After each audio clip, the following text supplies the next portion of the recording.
Magandang araw po sa inyong lahat, lalong-lalo na po sa mga giliw nating tagapakinig.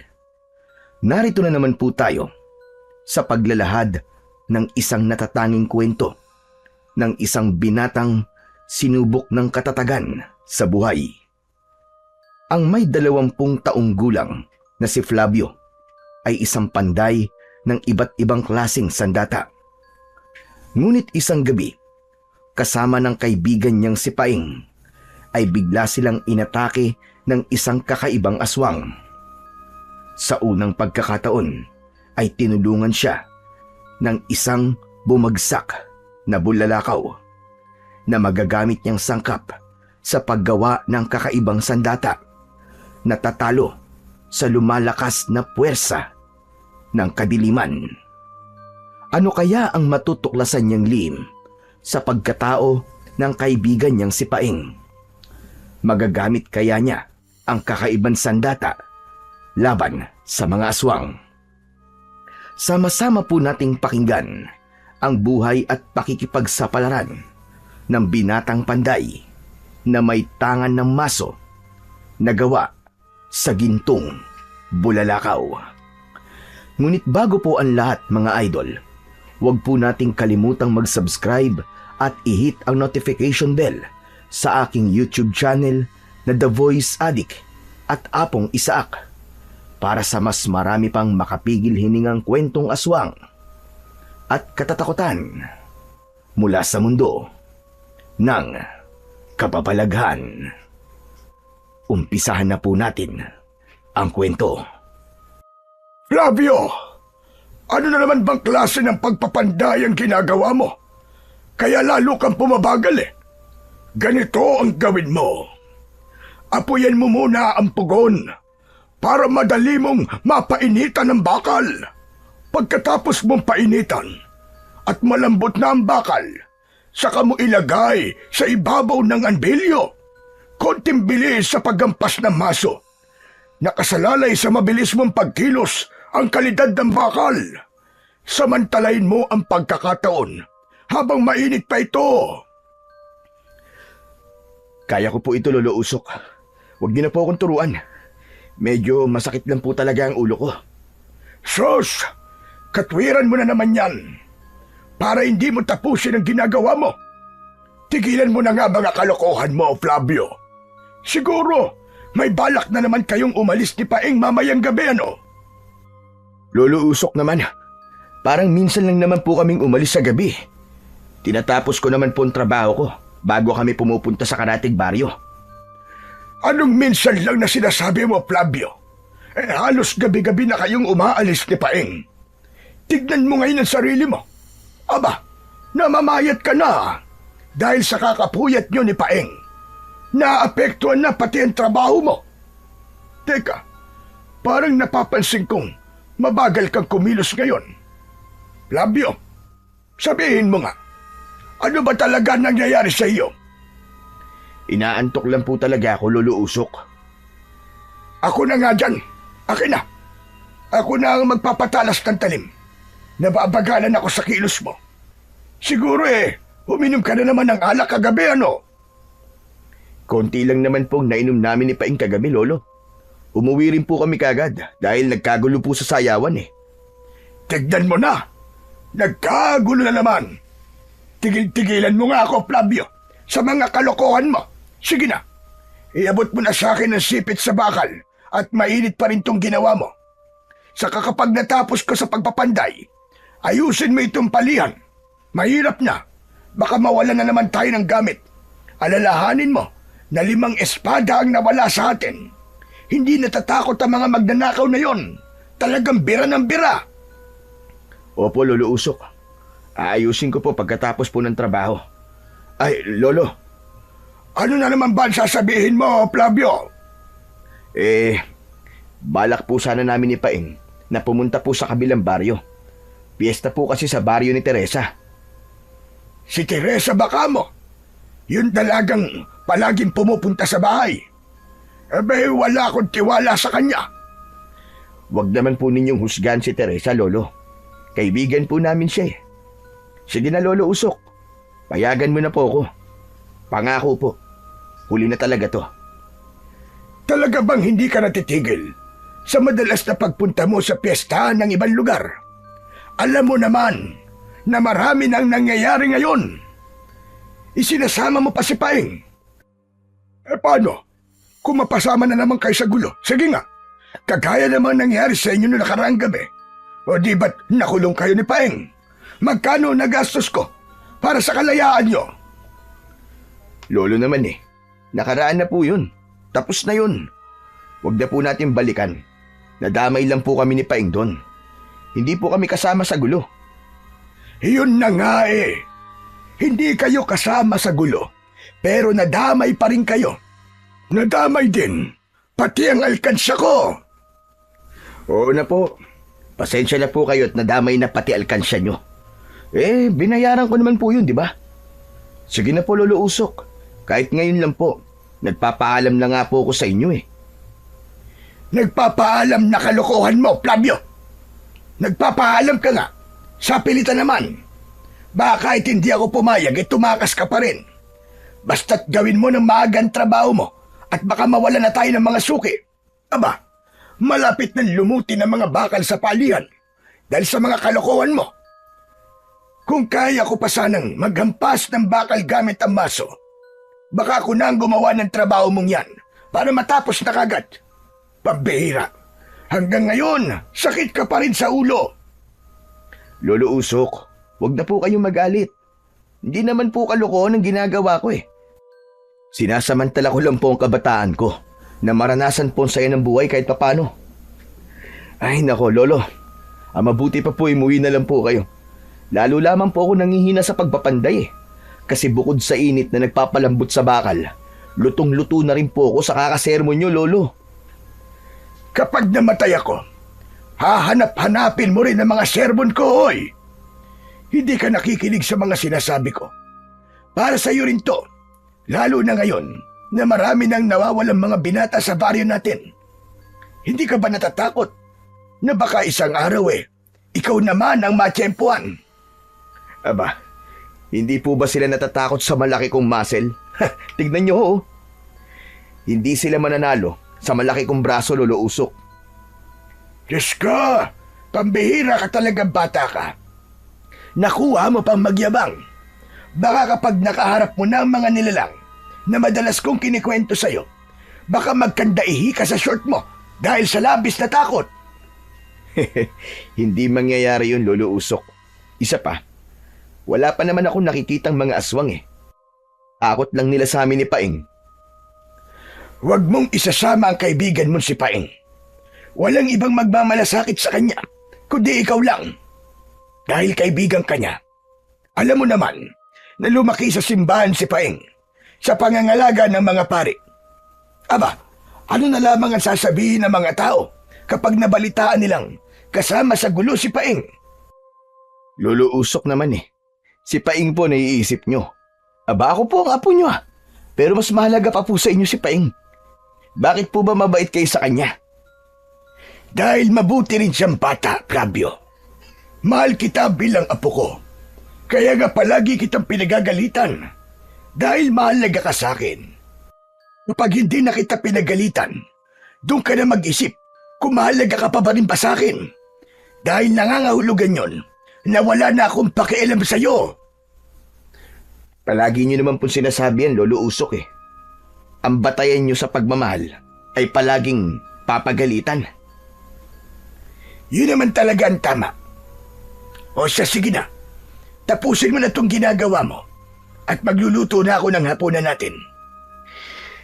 Flavio, ang mga ibiniling ko sa iyo huwag mong kalilimutan, lalo na ang pagpunta sa kabilang baryo para lang mamiesta. Delikado. Wala rin akong tiwala sa lugar na pupuntahan nyo ni Paeng. Sige po, Lolo. Magluto po muna kayo at tatapusin ko naman po itong ginagawa ko. Pabagsak na inilapag ng may 20 taong gulang na binatang si Flavio ang bakal sa anbilyo. Ang anbilyo ay isang kagamitan na gawa sa malapad na bakal. Pabilog yun na parang lamesa na madalas nasangkalan sa pagpukpok ng matigas na bakal. Itinuon ni Flavio ang kanyang atensyon sa kanyang ginagawa. Sabay hampas ng hawak niyang maso. Ang lahat ng gigil niya ay itinuon niya sa sandatang binubuo niya. Sinulyapan muna siya ni Lolo Usok bago ito tuluyang umalis sa kanyang tabi. Sa isip niya, pupunta pa rin siya sa kabilang baryo para mamiesta. Kahit hindi pumayag sa kanya ang matanda, meron silang usapan ni Paing na magkikita sila sa pandayan. Pagpapanday ng mga sandata ang pangunahing hanap buhay ni Flavio. Minanapan niya iyon sa kanyang lolo hanggang sa kanyang ama. Lahi sila ng panday. Lumaki siya sa pangangalaga ni Lolo Usok. Magmula nang mawala ang kanyang mga magulang, ay hindi na nila pinag-usapan ang tungkol sa kanyang ama at ina. Kahit minsan ay hinahanap niya ang pagmamahal ng isang magulang. Pero ngayong binata na siya, ay unti-unti na niyang natatanggap na si Lolo Usok lamang ang kanyang pamilya. Sa baryo ng San Diego ay iilan lamang silang panday. Kadalasan sa kanila ay magsasaka at mangingisda ang hanap buhay. Pero dahil sa nakagisnang trabaho, ay yun na rin ang nakahiligang gawain ni Flavio. Hanggang sa nagkaroon siya ng pwesto na malapit sa kakahuyan dahil gusto niya ang tahimik na paligid. Kahit merong kumakalat na bali-balita tungkol sa madalas na pagkawala ng mga panday sa kanilang baryo. At kapag natatagpuan ang kanilang mga katawan, ay makikitang putol ang kamay ng mga ito. Para bang isang babala na wala ng mabubuhay na panday sa kanilang lugar. Ngunit si Flavio, hindi siya natatakot sa kwento na kailanman ay hindi pa niya nasasaksihan. Ang madalas na iniisip niya na baka gawa-gawang kwento lamang yun ng mga taong naiinggit sa kanyang trabaho. Hindi yun naging hadlang para hindi ipagpatuloy ni Flavio ang pagpapanday. Pagkalipas ng ilang minuto ay dumating naman ang kaibigan niyang si Paing. May dala itong tuba na madalas nilang inumin kapag nagtatrabaho sila sa pandayan. Si Paing ang madalas niyang katulong sa paggawa ng sandata dahil mahilig itong bumuo ng mga espada at itak. Kasing edad lamang niya si Paing at magkasundo sila sa lahat ng bagay. Hindi rin kaibigan ang turingan nila sa isa't isa dahil para silang magkapatid na palaging magkasama kahit saan sila magpunta. Tol! Tol! Hindi pa ba yan tapos? Malapit na to. Tatapusin ko na to para hindi na ako mapagalitan ni Lolo Usok. Paniguradong pinagalitan ka na naman ni Lolo Usok, no? At kasama na naman ang pangalan ko sa pagsisermon niya sa'yo. Tama ba ako? Bakit? May iba pa bang pangalan na babanggitin si Lolo Usok? Eh ikaw lang naman ang palagi ko nakakasama. Basta mamaya tuloy tayo ha. Wala nang atrasan to. Oo, wala nang atrasan yun. Alalahanin mong nakapagsabi na tayo kay Teresa na sa kanila tayo mamimiesta. Sus, kunwari ka pe. Yung totoo, balak mo talagang ligawan si Teresa. Aminin mo na kasi. Hindi ah. Ikaw ang gusto nun eh. Ikaw ang krusonada nun. Hindi ko naman gusto si Teresa eh. Wala pa kasi sa isip ko magnobya.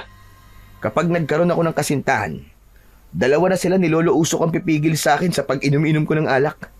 Madadagdagan lang ang sakit ng ulo ko panigurado. Wala na talaga akong laya nun. At kapag may nobya na ako, palagi lang kami mag-aaway dahil hindi nasusunod ang mga gusto ko. Basta para sa akin, sakit lang talaga sila ng ulo. Konti lang ang sinabi ko. Ang dami mo namang kagad na sabi. Pambihira ka. Parang nahahawa na tuloy ako sa'yo eh.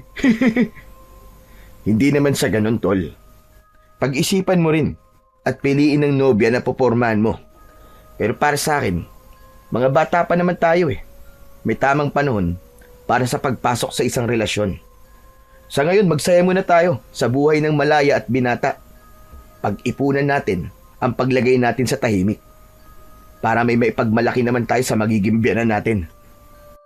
Sa bagay, may punto ka tol sa sinabi mo. Pero teka, bakit ba napunta ang usapan natin sa pag-aasawa? Aba syempre, hindi naman na tayo pabata. Pupunta rin tayo sa pagtanda. Kaya sige na, buksan mo na ang alak natin at simulan na natin ang pagdiriwang ng mga binatang sawi. Tumagay ka na muna. Nang pagpunta natin sa pistahan ay wala nang hiya-hiya. Banat na kung banat sa paghataw sa sayawan. Sabay na nagkatawanan ang magkaibigan nang iabot ni Paeng ang basong may laman na tuba kay Flavio. Tinanggap niya ang baso. Saglit na itinigil ni Flavio ang pagpapanday at naupo sa harap ni Paeng. Tinikman niya ang pulutang dala nito para sa kanya. Saka muling nagkwentuhan tungkol sa masasayang karanasan nila. Para bang ilang taon na silang hindi nagkita. Kahit kahapon lamang ay magkasama pa sila. Mula sa katatapos pa lang na piyestahan sa kabilang baryo. Pero ngayon, ang piyesta naman na pupuntahan nila ay ang malaking baryo ng San Vicente. Mas masaya ang piyesta na yun dahil marami ang palaro at mga palanyag na masayang puntahan. Pagkatapos nilang maubos ang tuba, ay nagsimula na ang magkaibigan sa pagpapanday. Seryoso sila sa kanilang mga ginagawa, kaya hindi nila namalayan na madilim na pala ang paligid. Hindi rin sila pwedeng maligo dahil pagod na ang kanilang katawan.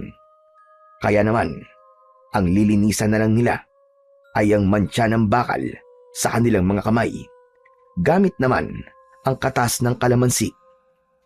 Pagkatapos nilang maglinis ng katawan, ay hindi na umuwi si Flavio sa kanilang bahay dahil meron na silang pamalit na damit na nakatago sa pandayan. Madalas nilang gawin yon kapag tumatakas silang dalawa ni Paeng. Wala namang magagawa si Lolo Usok kung sakaling masunod na naman ang kanilang gusto. Ang mahalaga para kay Flavio ay nagsabi siya sa matanda kahit hindi ito pumayag, at tinapos naman niya ang mga pandayin bago siya umalis. Bakit kaya parang kinakabahan ako sa lakad natin ngayon, Flavio? Di ko maintindihan. Ano ka ba naman, tol?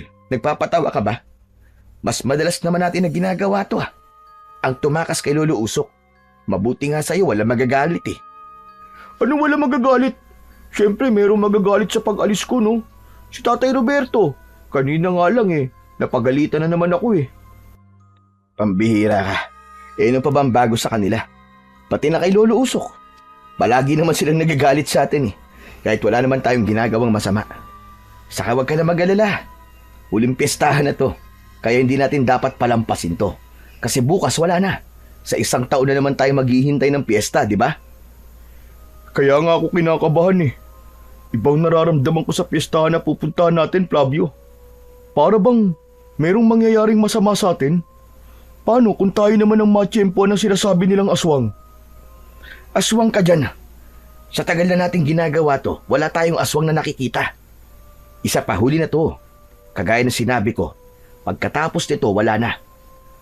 Huwag ka nang manghawa ng kaba dyan. Pati ako kinikilabutan sa mga sinasabi mo eh. Bakit? Nararamdaman mo rin ba ang kilabot na nararamdaman ko ngayon, ha, Flavio? Siyempre. Tao rin naman ako, no? Saka mga kwento mo, parang totoong-totoo na merong mangyayaring masama sa atin. Imbis na tumawag ka sa Diyos eh, para gabayan tayo sa paglalakad natin sa kagubatan na to, aswang pa pinag-uusapan natin. Ewan ko ba, Flavio? Nararamdaman ko ang ganitong pakiramdam kapag napapadaan tayo sa bukana ng lumang kuweba na yan. Hindi mo pa siguro alam ang kwento tungkol sa nakakakilabot na karanasan ng mga tao sa kuwebang yan, no? Sus, tama na nga, tol. Huwag na natin pag-usapan ng tungkol sa kwento ng kuweba na yan. Sawang-sawa na ako sa pakikinig ng kwento ni Lolo Usok tungkol sa kuweba na yan eh. Pati ba naman ikaw, magkikwento pa rin sa akin ng tungkol dyan? Hindi na nagsalita si Paeng. Alam ni Flavio ang kwento tungkol sa lumang kuweba na kinatatakutan ng mga mangangaso sa kagubatan. Taong 1958, pumatay ng libu-libong minero ang kuweba dahil sa maling paghukay ng ginto. Bumagsak ang ibang bahagi ng kuweba at nabagsakan ang mga tao sa loob. Lahat ng katawan ng mga minero na natakluban ng malalaking bato ay hindi na nahukay at nahanap. Kaya marami raw ang kaluluwang hindi matahimik. Hanggang sa tirahan na raw ito ng malalaking paniki dahil sa katagalan ng panahon na walang gumagambala sa kuweba. Talagang hanggang sa kasalukuyan ay hindi pa rin malaman kung ano ang totoong nangyari sa misteryosong pagkamatay ng mga taong pumasok sa loob ng kuweba. Meron daw noon na nag-iisang nakaligtas pero hindi nagtagal ay namatay rin. Natagpuan daw ito na dilat ang mga mata at tadtad ng sugat sa katawan na parabang sinaksak ng matulis na bagay na may bilog na talim. At dahil sa mga nangyari, kumalat ang bali-balita na kagagawan daw yun ng nilalang na merong mahabang pangil. Depende raw sa naging hugis ng sugat ng biktima sa katawan. Pero bago raw ito namatay, meron daw itong sinabi tungkol sa muling pagkagising ng malupit na halimaw. Alam ni Flavio ang kwentong yun dahil ang lalaking nakaligtas ay lolo raw ni Teresa. Kung sa bagay, hindi naman kita kasi masisisi kung bakit ganyan ang pakiramdam mo. Alam ko rin ang totoong kwento sa kuweba na yan. May balita pa nga sa baryo natin na maaaring ang kuweba raw na yan ay pinamamahayan ng malupit na masasamang nilalang na siyang pumapatay sa mga panday. Dahil galit daw ang mga ito sa maingay na paghampas ng maso sa anbilyo. Kaya nga bilisan na lamang natin ang paglalakad nang makaalis na tayo sa lugar na to. Kagaya ng sinabi ni Paing, ay nilakihan na lamang nila Flavio ang akbang ng kanilang mga paa para lamang makalayo sa lugar na yun. Bigla ang pagtaas ng mga balahibo ni Flavio sa katawan at pakiramdam niya ay bumagal din ang kanyang paghinga. Pareho sila ni Paing na panay ang paglinga sa paligid at pinapakiramdaman ang ingay sa kakahuyan habang mahigpit ang kapit sa hawak-hawak na gasera. Kasabay ng malakas na huni ng mga insektong paggabi. Mabuti na lang at maliwanag ang sikat ng buwan, kaya malinaw din nilang naaaninaw ang daan. Idagdag pa ang konting tama ng alak sa kanilang katawan. Kaya wala silang takot na sinuong ang masukal na kagubatan. Ganun ang klase ng piyestahan sa kanilang lugar. Nilalakad lamang nila ang pagitan ng mga baryo dahil mas mabilis kung maglalakad sila dahil sa shortcut na daan. Samantalang kung sasakay pa sila ng kalesa ay aabutin sila ng 2 oras dahil kailangan pang umikot sa kabilang daan at mag-iipon ng pasahero bago umalis. Pagkalipas ng ilang minutong paglalakad ay narating nila ang tabi ng mabatong kalsada. Walang ibang ingay na maririnig kundi ang nagmamadaling yabag ng paa ng magkaibigan. Mula sa kanilang kinaroroonan ay rinig na nila ang ingay. Nagmumula yun sa saliw ng musika, sa tugtugin na binubuo ng mga sinaunang instrumento na gawa sa kawayan, pati na ang mikropono na ginagamit ng mga host sa pagdiriwang. Sumigla ang paglalakad ng dalawa. Napuno ng kaligayahan ang mga puso nila dahil makakatikim na naman sila ng libreng alak. Ito ang sarap buhay ng isang binata. Makakatikim na naman tayo ng masasarap na alak, pati na ang walang katapusan na pulutan. Sa kapanigurado, makakasayaw na naman tayo ng magagandang dalaga. Magkaakbay silang dalawa ni Paing habang tumatakbo at tinatahak ang daan papunta sa bulwagan ng pagdarausan ng kasayahan ng piyesta. Marami silang nadaanan na nag-iinuman na mga kalalakihan. Lahat ng mag-alok sa kanila ng tagay ay tinatanggap nila. Mababait ang mga tao at palakaibigan. Mas magiliw sila kapag alam nilang dayo ang kanilang nakikita. Kaya naman, labis na kinahiligan ng dalawa ang pakikipagpiyestahan sa iba't ibang lugar na malapit lamang sa kanilang baryo. Ilang saglit lang ay nakarating na sila sa bulwagan. Marami ang sumasayaw sa saliw ng kantang malumanay ang melodiya.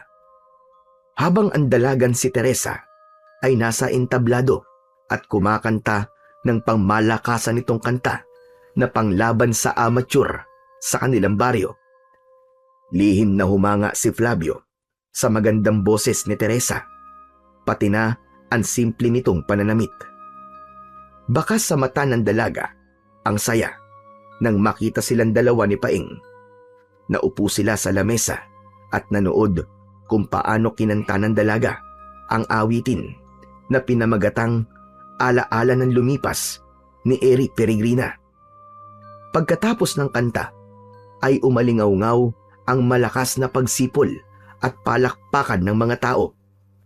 Kasunod ng paglapit ng dalaga sa kanilang lamesa, lumagabog ang tunog ng tambol sa paligid. Bilang pagsisimula ng walang sawang sayawan ng mga binata at dalaga sa baryo ng San Vicente. Ang ganda mo naman ngayon, Teresa. Parang ang anghel. Bagay sa'yo ang kulay puting bestida na ibinigay ko sa'yo kahapon. Ngumiti ng matamis ang babae. Subalit tumingin ito kay Flavio. Ayaw ng binata ng ganoong pakiramdam. Dahil alam naman niya na si Paeng ang may gusto sa dalaga. Maya-maya pa, ipinaghila ng bangko ni Paeng si Teresa katabi ng upuan ni Flavio. Nagsimula silang uminom kasama ng mga kamag-anak at mga magulang ni Teresa. Naghari ang tawanan at masasayang kwentuhan sa pagitan nila. Pagsapit ng alauna ng madaling araw ay nagpasya na rin na magpaalam ang magkaibigan sa pamilya ni Teresa. Oras na yon ng kanilang pag-uwi. Ni hindi tumalab ang alak na ininom nilang dalawa ni Paeng dahil halos nasanay na sila sa gabi-gabi nilang pag-iinom ng kanyang kaibigan. Maraming salamat, Teresa. Pero kailangan na naming umuwi. Balik na lang kami ulit dito kapag natapos namin na maaga ni Flavio ang trabaho. Ayaw pa sana silang payagan ni Teresa na umuwi dahil huling piyesta na raw yun sa kanilang mga karatig na baryo. Kaya lang, ayaw naman ni Flavio na mas magtagal pa sa lugar na yon dahil alam niyang walang kasama ang matanda sa kanilang bahay. Lalo na sa kalagayan ni Lolo Usok na malabo na ang mga mata at mahina na rin ang pandinig. Ilang saglit lamang ang lumipas ay pumayag na rin ang dalaga. Maya-maya pa ay matamlay ang paglalakad ng magkaibigan habang tinatak ang daan pauwi sa kanilang baryo. Hindi nagtagal ay narating naman nila ang gitna ng kagubatan. Kakaiba ang tahimik ng paligid na nagbigay ng takot sa magkaibigan. Ako lang bang nabibingi sa katahimikan ng lugar na to, Paeng? Siyempre naman, pareho tayong nabibingi sa katahimikan ng lugar na to. Ikaw naman ang pumili ng daan na to Kasi sabi mo para maiwasan natin ang lumang kuweba, di ba? Kasalanan mo kasi. Inungkat mo pa ang kwento tungkol sa lumang kuweba. Kaya yan tuloy. Bigla ako natakot dumaan dun. Teka, parang hindi ka rin yata nalasing sa ininom natin Paano ako malalasing? Mas lamang ang sayaw kaysa sa tagay. Ang hataw mo kasi makipagsayaw sa mga babae. Hindi mo pa napansin ang mukha ni Teresa kanina, tol? Para siyang nagsiselos sa mga babaeng kasayaw mo kanina. Dala ng tuwa ay mahigpit na napakapit si Paeng sa braso ni Flavio. Ngunit ang malaking ngiti sa labi ni Paeng ay biglang nawala nang lumampas ang tingin nito sa kanyang likuran. Tila natulala ito at hindi na makapagsalita. Biglang naramdaman ni Flavio ang panginginig sa kamay ni Paing. Kaya't tinignan na rin niya kung ano ang kinatatakutan nito mula sa kanyang likuran. Halos manlaki ang kanyang mga mata nang makita ang nakakakilabot na anyo ng isang nilalang na nakasabit ng patiwarik sa sanga ng puno, habang ang mapupulang mga mata ay nakatingin sa kanila, bakas din ng pagkabigla sa anyo ng nilalang. Isang aswang na taong paniki. Malalaki ang kulay itim nitong pakpak, parang usok dahil sa lamad na nag-uugnay sa braso ng nilalang. Matatalim ang mga kuko na kumikislap sa liwanag ng buwan, at ang mga matang pulang-pula na nagliliyab sa gutom. Dahan-dahan itong bumaba. Ikinampay ang pakpak na parang sinisikap na hindi marinig ang kaluskos. Humampas sa kanila ang mabahong singaw ng hangin mula sa katawan ng taong paniki, habang ang ngipin ay nakalitaw at umaangil na parabang galit na asong nauulol. Unti-unti itong lumapit sa kanila, parang handa nang sumunggab sa kanila anumang oras. Napahakbang silang dalawa ni Paing, paatras papalayo, sa nilalang na walang tigil din sa paghakbang, papalapit sa kanilang dalawa. Hindi nila inaalis ang kanilang paningin sa nilalang na walang tigil din sa pag-angil. Tila nakakakita ito ng masarap na putahe ng pagkain na matagal na nitong kinasasabikang matikman. Patunay ang pagtulo ng malapot nitong laway na mula sa kanyang bibig. Hindi batid ni Flavio na ang kanyang bawat takbang ay sinusundan ng nilalang na sabik sa dugo at laman, habang si Paing ay handa ng tumakbo para tumakas sa halimaw na nasa kanilang harapan. Diyos ko po, anak ng 7 kagaw, oo. Anong klaseng nilalang yan? Ngayon lang ako nakakita ng ganyang kalaking paniki. Ano ka ba naman, Flavio? Hindi paniki ang nilalang na yan, kundi isang aswang na taong paniki. Marahil siya ang dahilan kung bakit maraming nawawalang mga binata sa lugar na to. Tol, natsyempo niya tayo. Tayo naman ang sunod na mawawala. Hindi ko inahayaang mangyari sa atin, Paing. Pareho lamang kami na iisa ang buhay, kaya't lalaban ako at hindi ako natatakot sa kanya. Tinadya ni Flavio na lakasan ang kanyang boses para iparinig sa nilalang na nakatingin sa kanilang kinaroroonan. Tumigil sa paghakbang ang nilalang at ngumisi na parabang natutuwa pa sa sinabi ni Flavio. Bigla itong lumukso ng mataas at sa pagbagsak nito sa lupa ay sakto yun sa kanyang harapan. Malakas na suntok ang dumapo sa kanyang muka at pasadsad siyang bumagsak sa lupa, habang si Paing naman ay naiwan na nakatayo at lumaban na rin sa nilalang na nakatayo sa harapan nito. Takot ang kanyang kaibigan, ngunit nagawa pa rin ni Paing na lumaban sa aswang gamit ang mga kamao nito. Tinamaan ng suntok ni Paing ang mukha ng aswang na taong paniki, ngunit bumaling lang ang mukha nito sa kabilang direksyon. Bumagsik ang mukha ng aswang, sabay ganti ng suntok sa mukha ni Paing. Pasadsad rin na bumagsak si Paing sa damuhan.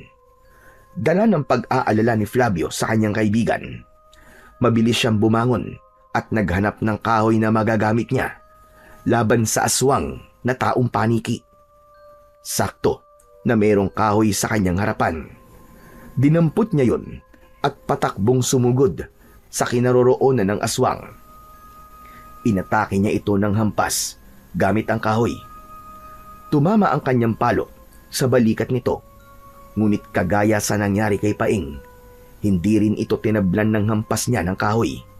Sa halip, inagaw nito ang kahoy at binali nito gamit ang tuhod. Sabay hampas sa kanyang ulo gamit ang kahoy. Naramdaman ni Flavio ang pagguhit ng napakasakit na pagtama ng kahoy sa kanyang ulo. Pakiramdam niya ay biglang lumabo ang kanyang paningin. Bumagsak siya sa lupa at nanghihinang napayakap sa kanyang ulo. Ang ulo ko! Ang sakit! Humanda kang halimaw ka! Papatayin kita! Umalingaw-ngaw sa paligid ang malakas na paghuni ng aswang sa kanyang paanan. Kitang-kita ni Flavio na mas humaba pa ang kuko ng aswang sa daliri. Akma na sanang yuyuko ito para butasin ang kanyang tiyan gamit ang matutulis nitong mga kuko.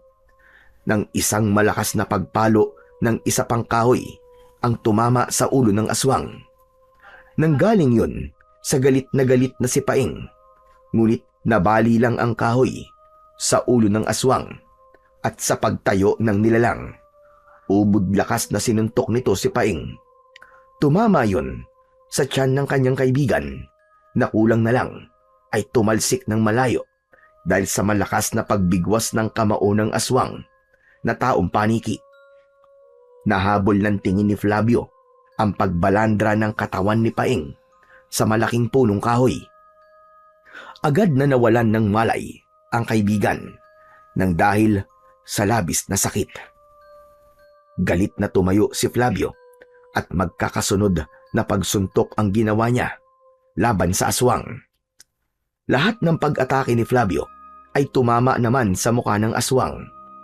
Kaya lang ay hindi halos iniinda ng nilalang ang sakit. Para lamang siyang sumusuntok sa katawan ng kahoy at kamao lamang niya ang nasasaktan. Gumanti ito ng hampas sa kanya ng braso kasama ang lakas ng pakpak nito.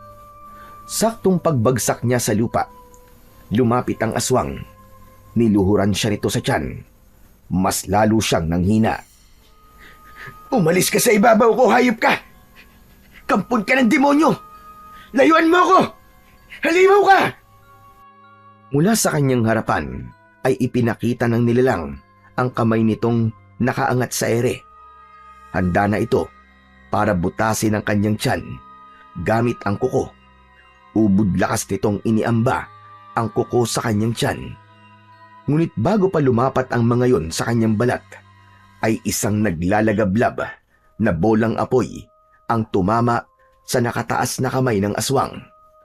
Nadala ito at nakaladkad ng bolang apoy papunta sa kakahuyan ng ilang di pa lamang ang layo mula sa kanyang kinahihigaan. Sumabog pa ang puno na tinamaan ng apoy at nalusaw ang katawan ng aswang na taong paniki. Ang malakas na liwanag mula sa bilog na apoy ay unti-unting naglaho habang ang natitirang liwanag na lamang ay nagmumula sa ilaw nilang gasera na natumba sa damuhan.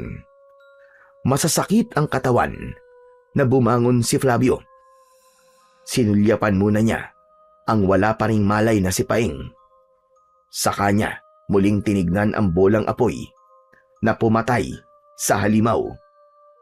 Sa unang pagkakataon ay iniligtas siya ng kakaibang bagay na yon na bumagsak mula sa langit. Diyos ko, alam kong paraan mo po ito para mailigtas kami ng kaibigan ko. Subalit, ano kayang klaseng apoy ang tumama sa aswang na yun?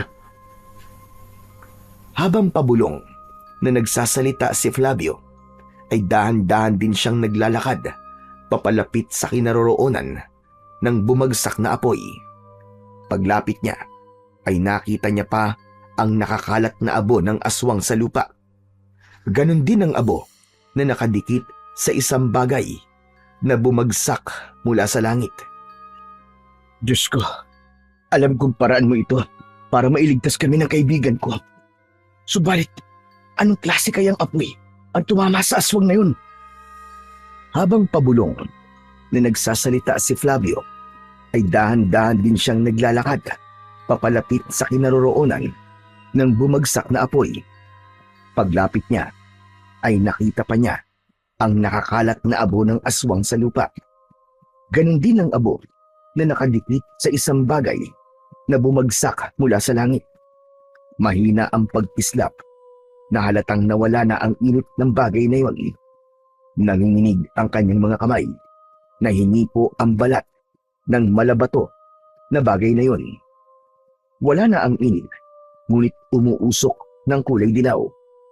Parang ginto na bumagsak mula sa langit. Bumilis ang tibok ng puso ni Flavio at inisip na totoong ginto ang bagay na yon. Ngunit nang mahawakan niya ang magaspang na balat ng bato, ay isang bagay lamang ang lumitaw sa kanyang isipan. Hindi kaya ito ang tinatawag na bulalakaw na madalas na naikikwento sa akin ni Lolo Usok? At sa pambihirang pagkakataon, nagpakitang gintong bulalakaw para iligtas ako. Kung ganito kalakas ang epekto ng bagay na to sa katawan ng aswang, marahil kaya rin itong bumuo ng sandata panlaban sa mga nilalang na umatake sa amin kanina. Diyos ko, kapag nagkataon, meron na akong magagamit na bagay laban sa mga nilalang na katulad ng aswang na mukhang paniki. Ang bulalakaw o meteor sa English ay isang maliit na bato o tipak ng metal mula sa kalawakan na pumapasok sa atmosfera ng mundo. Dahil sa sobrang bilis ng pagbagsak nito, ito ay nag-iinit at nagliliyab, kaya nagmumukhang kumukuti-kutitap o nagliliyab, naguhit ng liwanag sa langit. Ang itsura ng bulalakaw ay maliwanag na guhit ng apoy o liwanag na mabilis na dumadaan sa kalangitan. Karaniwang kulay puti, dilaw o kahel. Minsan ay may bakas na asul o berde. Depende sa uri ng metal o bato na dala nito. Ngunit ngayon ay nagtataglay ang bulalakaw ng kulay gintong liwanag. Ngayon lamang siya nakakita ng ganong klase ng bulalakaw. Sa buong buhay niya, mabilis na naglalaho ang bulalakaw sa kalangitan, kaya't maswerte siyang bumagsak yon malapit sa kanyang tabi dahil bihira yon makarating sa lupa. At kapag nakarating na sa lupa at nawala na ang pagliliyab nito, tinatawag na ang bulalakaw na meteorite. Kaya nabalot ng tuwa ang puso ni Flavio habang nabubuo sa kanyang isipan ang mga binabalak niyang gawin sa bulalakaw. Dinampot ni Flavio ang bulalakaw at pagkatapos ay ibinalot sa kanyang damit. Tila nawala ang sakit ng kanyang katawan dahil natuwa sa kanyang mga nasaksiyan. Nilapitan ni Flavio ang nakahandusay na si Paeng at yumuko sa tabi nito. Tinapik-tapik niya ang pisngi ng kaibigan upang bumalik ito sa dati nitong kamalayan. Paeng! Paeng, gising! Paeng! Hoy! Gumising ka na! Napansin ni Flavio ang panginginig ng talukap ng mga mata ni Paeng, kaya alam niyang unti-unti nang bumabalik sa dating malay ang kanyang kaibigan. Hindi siya tumigil sa pagtapik sa pisngi nito at pagyugyug sa balikat ng kaibigan hanggang ito ay nagmumulat na ng mga mata. Uy, gising na, Paeng! Paeng! Pambihira naman, oh! Parang aswang lang eh, na walang ka na kagad ng malay. Paeng, gising na! Hanggang sa tuluyan na ngang nagmulat ng mga mata si Paeng, pero matalim na tingin ang ipinukol nito sa kanya. Parang nahimigan ito na nagloloko pa siya pagkatapos ng mga nangyari sa kanila. Mabilis itong bumangon habang sapu-sapo ang ulo, saka muling tumingin sa kanyang muka na may bahid naman ng pagtataka sa mga mata. Ano nangyari? Nasaan na yung aswang? Huwag mo nang hanapin ang aswang dahil umalis na siya. Natakot sa akin. Napatakbo ko. Pagsisinungaling ni Flavio sa kanyang kaibigan. Ginawa niya yon para hindi na humaba pa ang usapan. Gusto niya nang makaalis sa lugar na yon dahil hindi na niya mahintay ang pagkakataon na maipakita kay Lolo Usok kung ano ang nakuha niya sa gubat na yon. Alam niya na ang matanda lamang ang makakatulong sa kanya. Dahil si Lolo Usok ang nakakaalam tungkol sa kwento ng bulalakaw. Maya-maya pa ay inalalayan niyang tumayo si Paeng. Halika na, umalis na tayo rito, Paeng. At baka bumalik pa ang aswang na yun. Akala ko pa naman hindi sila totoo. Kaya siguro kinakabahan tayo kanina bago umalis eh. Dahil makikita pala tayo ng aswang. Halika na! Diyos ko, ito na nga ba ang sinasabi ko eh. Pinaparusahan na yata tayo dahil sa katigasan ng ulo natin, Flavio. Masakit lang naman ang katawan ko. Kaya wag mo na akong alalayan, tama na. Teka, ano ba yung nakabukol sa damit mo? Biglang bumundol ang kaba sa dibdib ni Flavio nang makita ang mga mata ni Paeng na nakatingin sa damit niyang pinaglalagyan ng nakuha niyang bulalakaw. Kaya nag-isip siya ng paraan para hindi malaman ni Paeng kung ano ang bagay na yun. Dahil ang gusto niya ay walang ibang makakaalam tungkol sa bulalakaw. Kapag kumalat ang bagay na yon sa buong baryo, tiyak na kukumpiskahin ito ng kawani ng gobyerno para i-display sa kanilang museo. Ito ba? Wala to, bato lang to. Baka maulit kasi ang nangyari sa ating kanina eh. Mabuti na yung may magagamit tayo laban sa aswang, di ba? Mahirap na. Baka mapahamak na tayo pag nagkataon. Mabuti ng handa. Oo nga, dahil hindi tumatalab sa aswang ang palo natin ng kahoy kanina. Pati nga mga pagsuntok ko, hindi rin siya nasasaktan eh.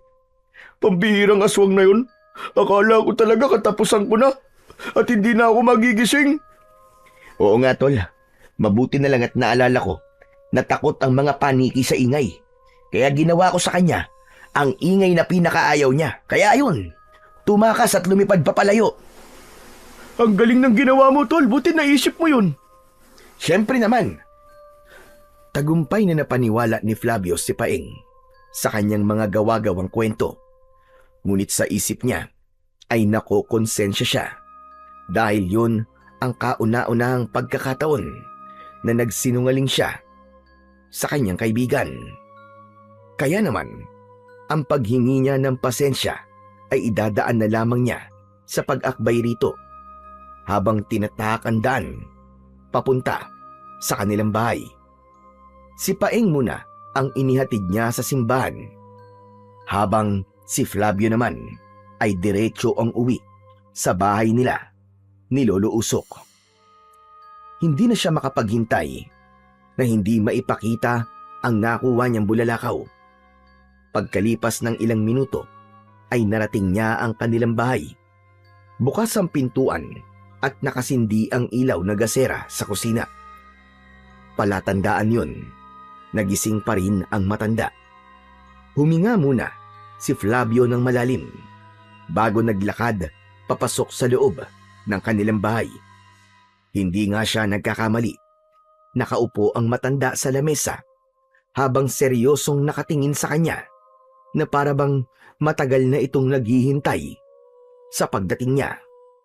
Nakahain pa rin ang mga pagkain sa ibabaw ng lamesa habang natatakluban ng mga plato. Hindi ko na alam kung ano pa ang gagawin ko sa iyo, Flavio. Hindi ko sukat akalain na magagawa mo pa rin tumakas papunta sa kabilang baryo. Galit na tumayo ang matanda at mabigat ang yabag ng paa na lumapit ito sa kanya. Aminado si Flavio na sa pagkakataong yun ay sumobra na siya sa pagpapasaway sa kanyang lolo. Kung tutuusin, dapat ay hindi niya na ginagawa yun dahil alam niya na kung ano ang tama at mali. Hindi niya tuloy alam kung paano sisimulan sa matanda na ikwento ang mga nangyari sa kanila ni Paeng sa gubat at kung ano ang bagay na nakuha niya roon. Lolo Usok, patawarin niyo na po ako. Hindi ko po inisip ang pag-aalala niyo para sa akin. At dahil po sa kitigasan ng ulo ko, muntik na po kaming mapahamak ni Paeng. Akala ni Flavio na kapag sasabihin niya sa matanda ang nangyari sa kanila, ay mawawala ang bakas ng galit sa mukha nito. Ngunit nagkamali siya. Mas lalong tumaas ang boses nito habang nanginginig ang katawan dahil sa pagtitimpi nito ng galit. Nakita mo na! Nakita mo na kung ano ang muntik nang mangyari sa inyo. Mabutit nakabalik pa kayo ng buhay ni Paeng. Hindi ka nakikinig sa akin at nandadamay ka pa ng ibang tao. Hindi mo ba naisip kung paano na ako kung meron nangyaring masama sa'yo? Sarili mo lamang ang iniisip mo. Alam ko po na nagkamali po ako, Lolo Usok. Kaya't patawarin niyo na po ako sa mga nagawa ko. Huwag na po kayo magalit. Baka atakihin pa po kayo sa puso eh. Patawarin niyo na po ako. Hindi na po mauulit. Pangako po, hindi na po ako magpapasaway sa inyo magmula ngayon. Pangako na palagi na lamang napapako. Huwag kang mangako kung hindi mo rin naman kayang tuparin. Nakakasama lang ng loob. Abay paulit-ulit na lamang. Sige po, hindi po ako mangangako. Gagawin ko po ang lahat para hindi na po ito maulit. Pero Lolo, gusto ko pong malaman nyo. Nakakita po kami ng aswang na taong paniki sa gitna ng kagubatan. Napasulyap sa kanya si Lolo Usok at nakakunot ang noo na napatitig sa marumi niyang damit.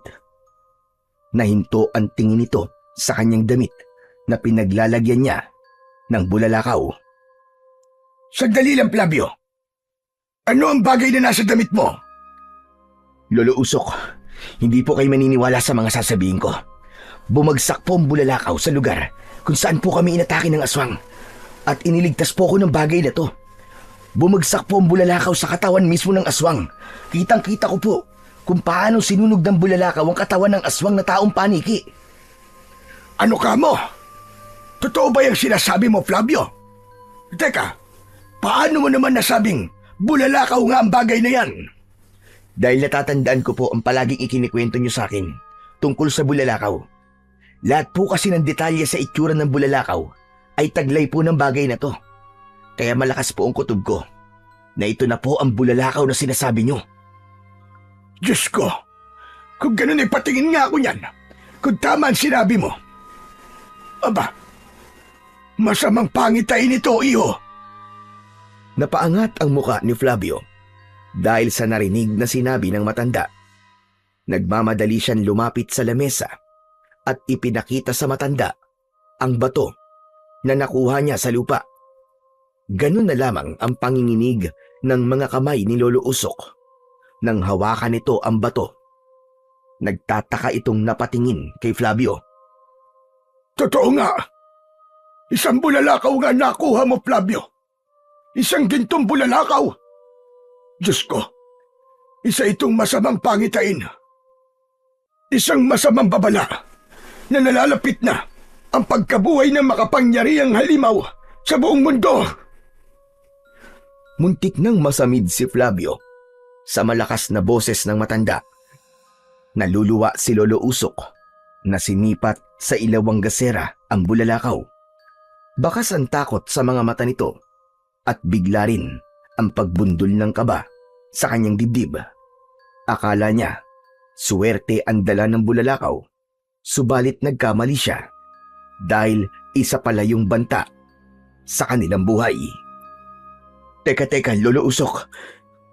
Hindi po ba kayo nagbibiro sa sinabi nyo? Hindi mo po ba ako tinatakot sa bagay na yan? Kung galit po kayo sa akin, huwag na po kayong gumawa ng kwento para takutin pa ako. Hindi kita tinatakot, Flavio. Totoo ang sinasabi ko. Kung natatandaan mo sa kwento ko, hiniling mo na makakita ng bulalakaw dahil gusto mo makagawa ng isang sandata na may sangkap ng gintong bulalakaw. Ngunit nagalit ako sa inon dahil sabi ko, lagim ang atid ng bulalakaw na tatama sa lupa. Biglang bumalik sa isip ni Flavio ang tagpong sinasabi ni Lolo Usok.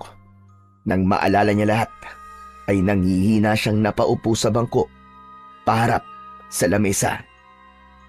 Kung sa'yo nagpakita ang bulalakaw at iniligtas ka niya sa tiyak na kamatayan, nangangahulugan na ang buhay mo ay pangalawa na lamang at may utang ka sa bulalakaw na to. Ang buhay mo ngayon ay iikot sa isang misyon. Misyon na ano po, Lolo Usok? Misyon na patayin ang aswang na matagal nang nabubuhay sa mundo natin.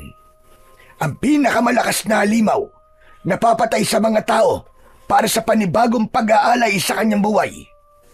Siya ang kakaibang nilalang na kumukuha ng dugo at buhay ng tao para siya naman ang mabuhay.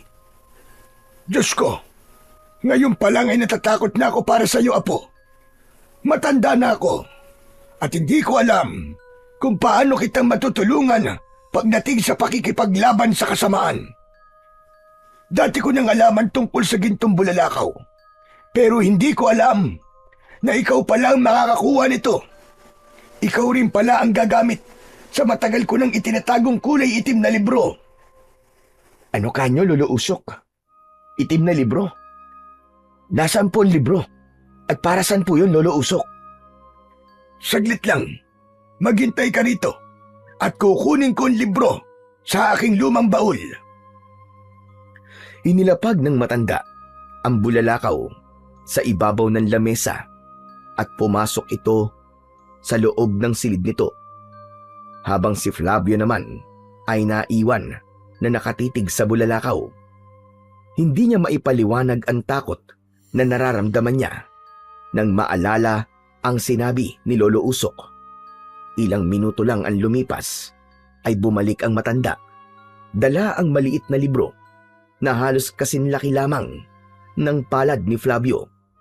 Balot yon ng kulay itim na tela at ang panlabas na balot ng aklat ay may nakadisenyong maso. Sa itsura ng manipis na libro ay luma na yon at matagal nang hindi nabubuklat. Heto, kunin mo ang mahiwagang itim na libro. Kung mapapansin mo, isang maso ang nakaguhit na larawan sa labas ng pabalat nito. Kinuha ni Flavio ang libro at isa-isang binuklat ang mga pahina. Nalantad sa kanyang paningin ang larawan mula sa guhit kamay ng taong gumawa nun. Isang paraan kung paano mabubuo ang mahiwagang maso na gawa sa gintong bulalakaw. Ang maso ang tumalo sa halos 1,000 aswang na taong paniki. At ang maso rin ang naging dahilan kung bakit nakatulog ang hari ng aswang na nagngangalang Lizardo. Nakalagay din doon ang kakayahan ni Lizardo, kakayahang humigop ng buhay ng tao sa pamamagitan ng pagsakal nito sa leeg ng kanyang mga biktima. Muntik mabitiwan ni Flavio ang aklat dahil sa biglang pagbalot ng kilabot sa kanyang buong katawan. Ang libro na yan, Flavio, ang susundan mo para magawa ang sandatang katulad na nasa larawan. Kailangan gawin mo yan mula hating gabi hanggang 3:00 ng madaling araw sa loob lamang ng 1 linggo. Gagawin mo yan nang walang ibang tao na tutulong sa'yo. Kailangan masunod ang bawat paraan nang wala kang nakakalimutang detalye. Paano po kung hindi ko na lang po gawin ng maso, Lolo Usok? Magmula nang iligtas ka ng bulalakaw, nangangahulugang ikaw ang pinili niya. Ikaw ang itinakda para muling patayin ang haring si Lizardo. Wala kang karapatang umatras. Dahil kung hindi mo yung gagawin, kasama ka namin na mamamatay at muling mag-ahari ang lagim sa buong daigdig. At siya rin ang dahilan kung bakit wala nang nabubuhay na panday sa baryong ito. Kung ganun ho, si Lizardo pong pumapatay sa mga panday sa baryo natin? Akala ko ba hindi pa siya nagigising? Gising na siya, Flavio.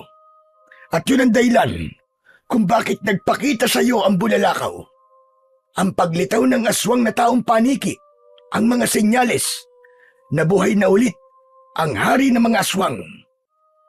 Maaaring marami na siyang buhay na kinuha para lamang siya ang mabuhay. Gagawin niya ang lahat para tuluyang mawala ang mga hadlang sa kanyang pag-ahari. Kung siya po ay muling nabuhay, nangangahulugan na meron po siyang alagad na gumagawa ng paraan para siya ay buhayin. Tama ka, Flavio. Isang alagad na tapat at sumumpa ng katapatan sa lahat ng salin ng kanyang lahi. Kaya nararapat lang na matalo na ang alagad niya para matapos na ang pag-aasik ng lagim ni Lizardo. Isang malalim na buntong hininga ang pinakawalan ni Flavio habang nakatingin sa nag-aalalang si Lolo Usok.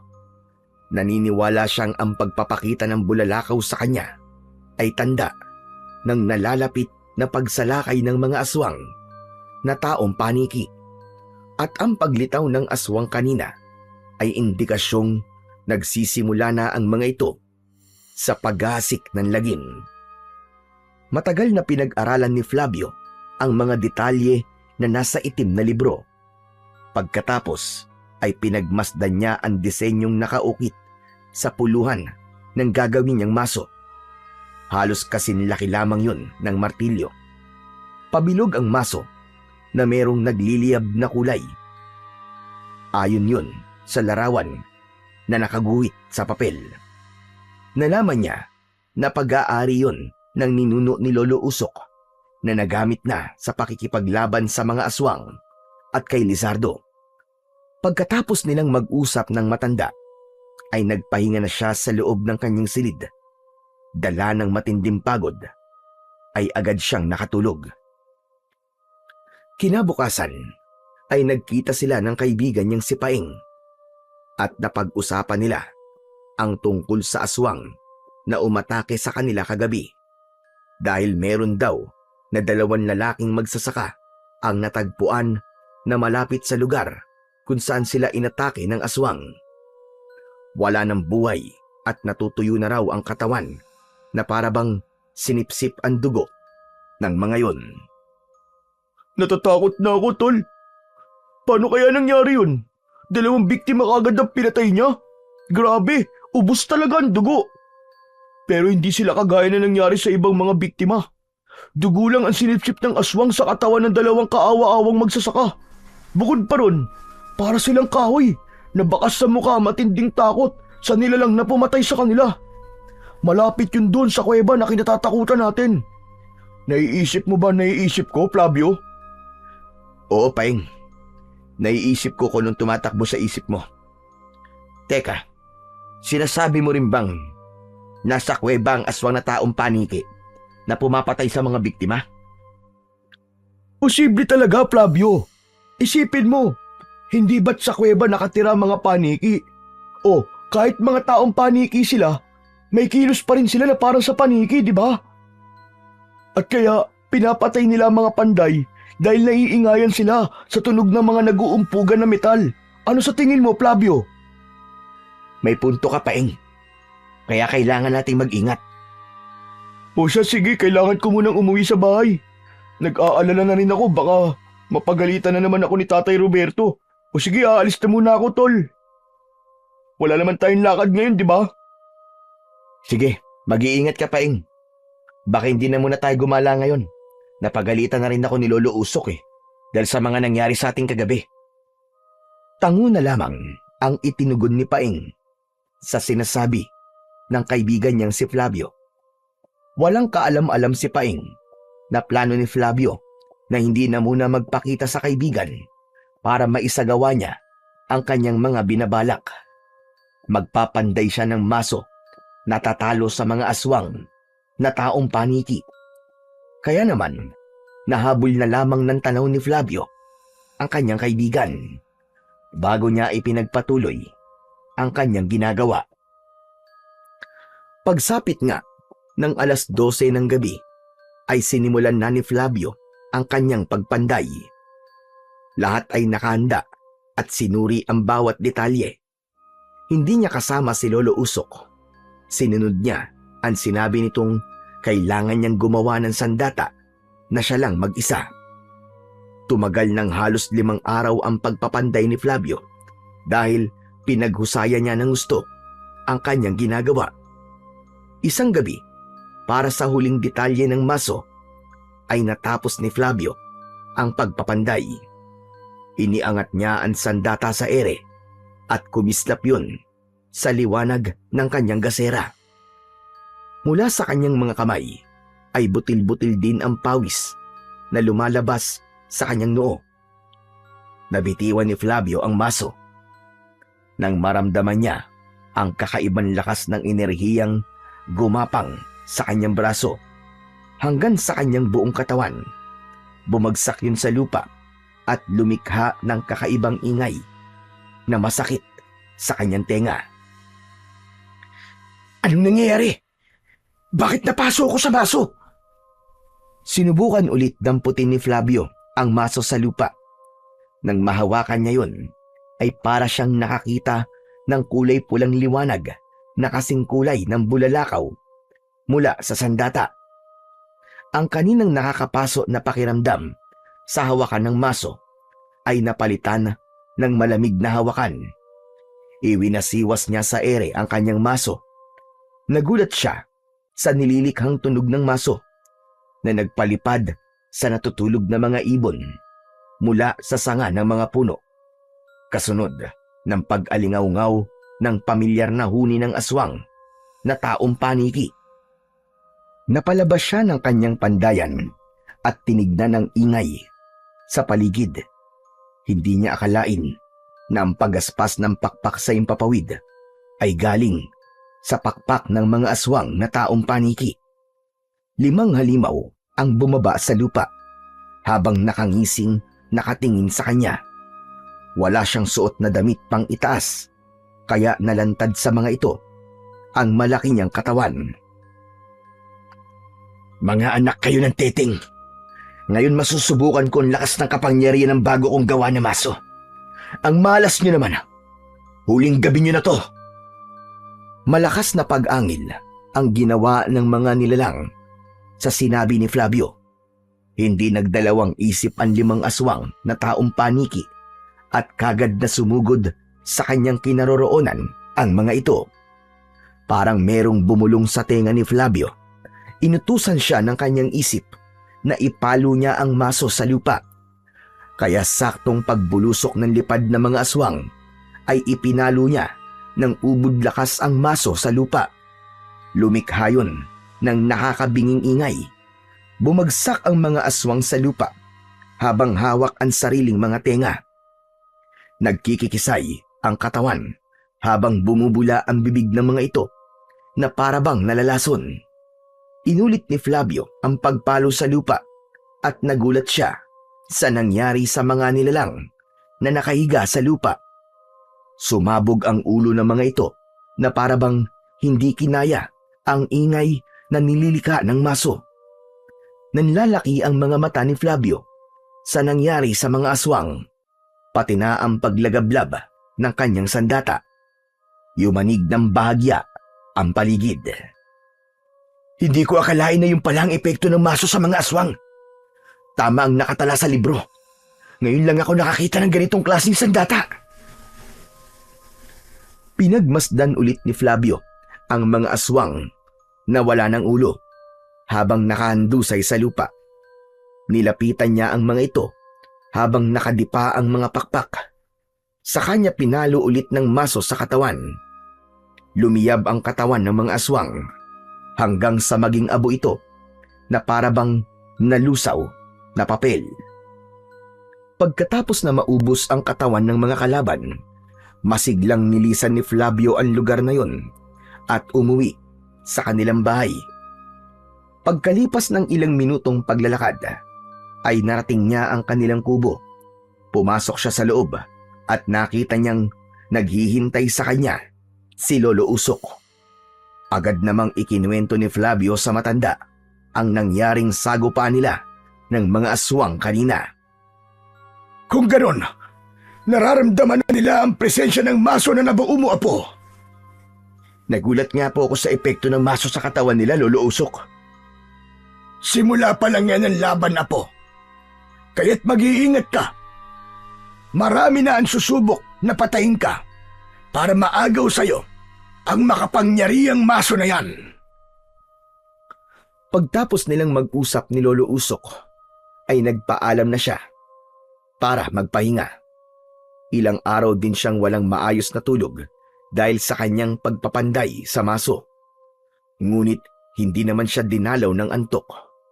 Nanatili siyang nakatingin sa bubong ng kanyang silid habang ang kanyang diwa ay nananatiling gising.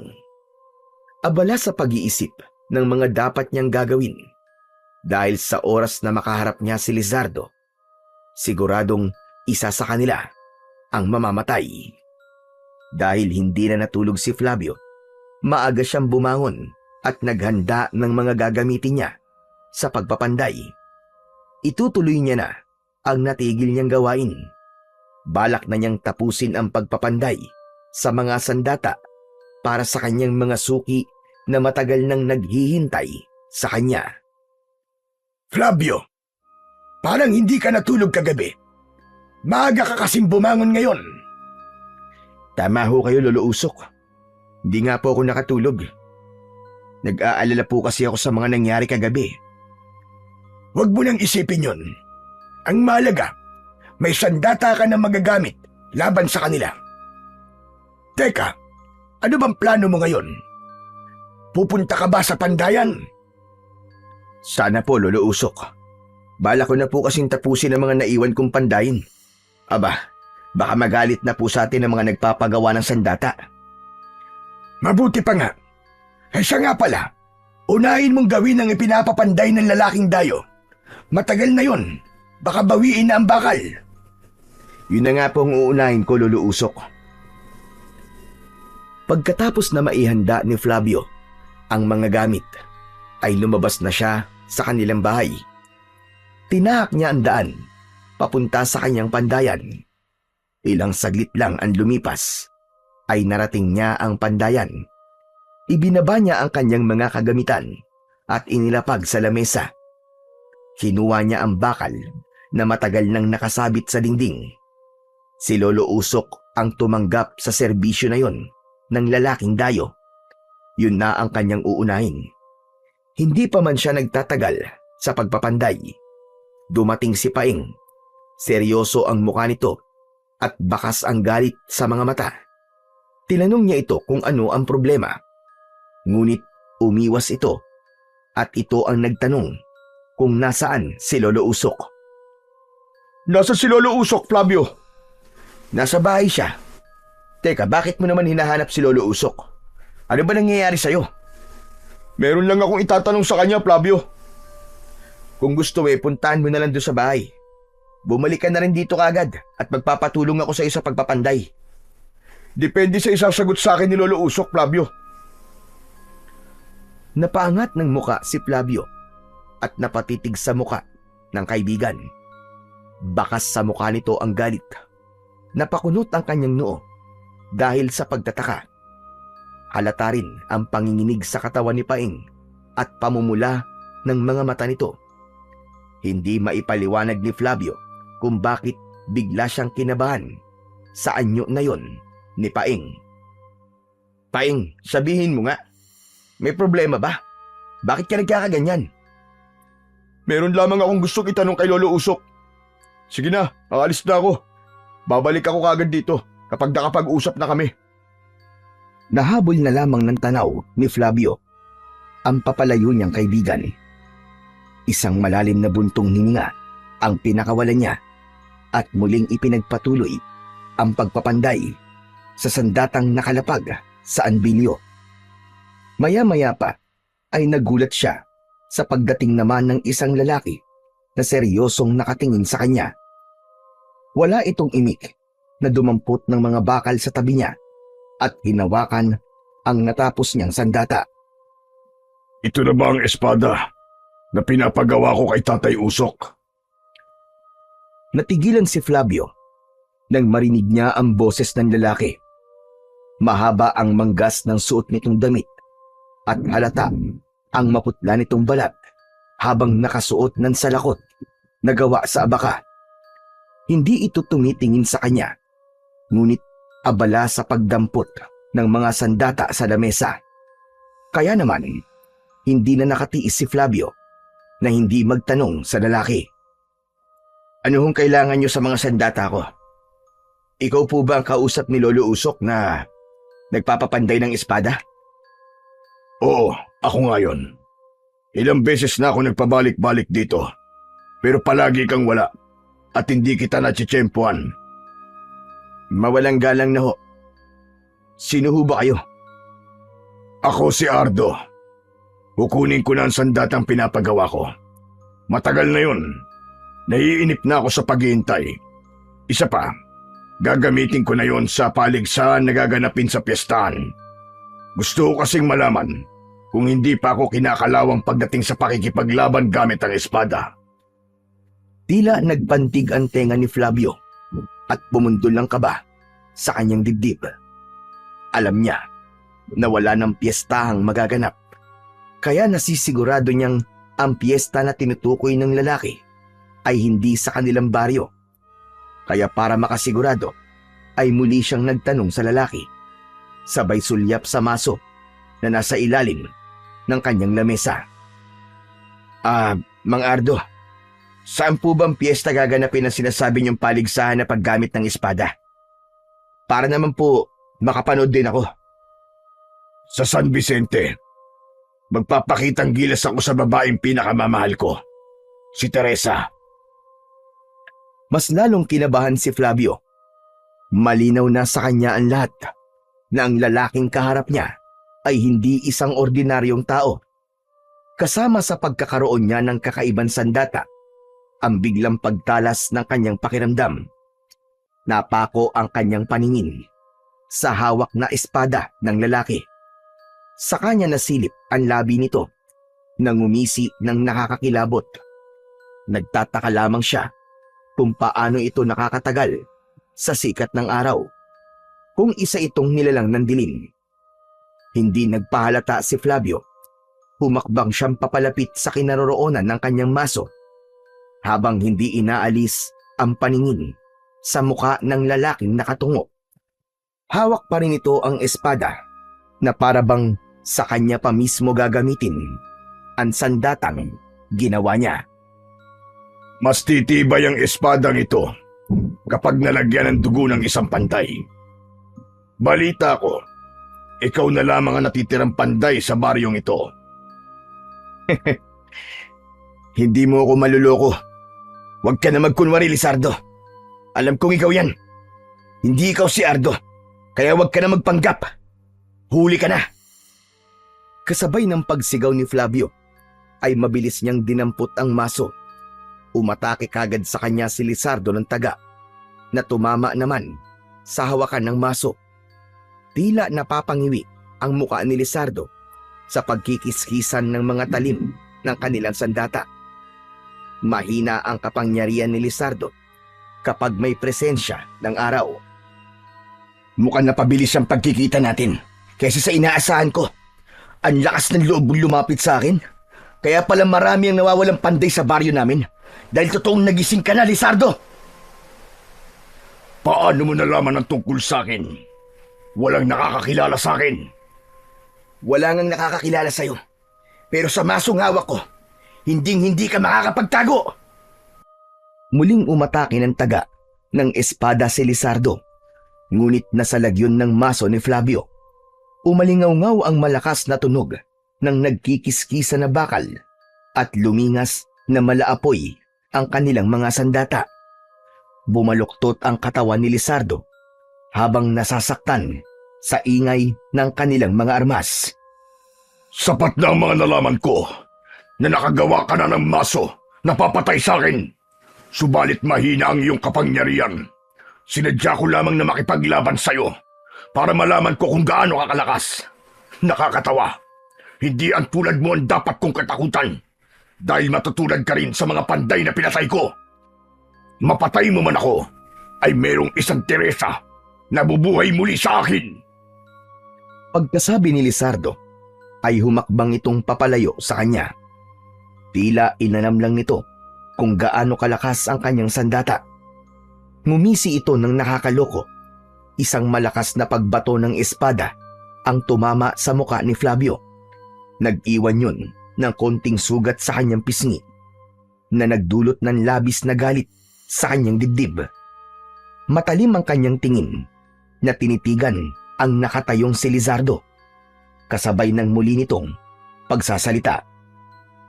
Ibinabalik ko na sa iyo walang kwenta mong sandata na pinanday para sa akin. Meron akong nakalaan na panlaban sa maso mong inutil ka. Hindi pa roon natatapos ang aking pag-iiganti sa ginawa ng tatay mo sa akin.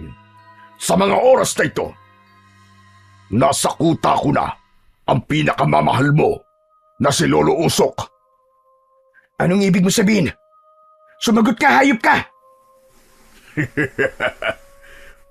Bihag ko na sila ngayon kasama ng kaibigan mo.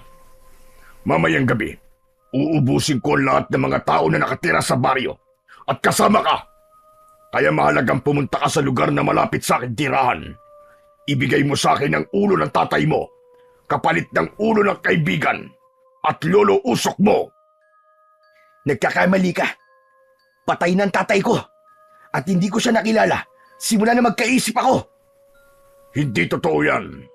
Hindi ko siya napatay. Itinago ka niya sa akin sa loob ng mahabang panahon. Ako rin ang pumatay sa iyong ina. Marahil hindi mo pa alam na isa kong immortal na walang kamatayan. Hindi ako tumatanda. Kapag nakakasipsip ako ng dugo ng bata o binata, ay nagbabalik ako sa dati kong anyo. Imposible na wala kang kamatayan. Kaya ka natatakot ng ganyan. Dahil nakagawa na ako ng sandatang papatay sa'yo. Wala akong pakialam kung sino ka man o isa kang immortal. Dahil ako ang huling panday na papatay sa'yo. Tandaan mo yan, Lizardo. Sa oras na masaktan mo, lolo ko, uubusin ko ang kahuli-hulihan ng lahi mo. Pati na ang hininga mo ay babawiin ko sa'yo. Ginagawa yan.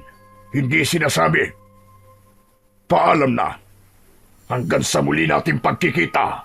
Panday. Sa pag-ikot ni Lizardo sa harapan ng pandayan ni Flavio, ay mabilis itong nakaalis. Para bang may itim na usok na naiwan sa lugar kung saan ito nanggaling. Isang malalim na buntong hininga ang pinakawala ni Flavio habang nangihinang napaupo sa bangko. Mabilis siyang tumayo at tumakbo papunta sa kakawyan.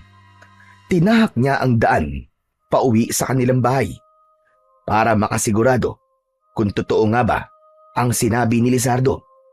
Pagkarating niya sa kanyang tirahan, tumambad sa kanyang paningin ang mga nagkalat na gamit sa lupa.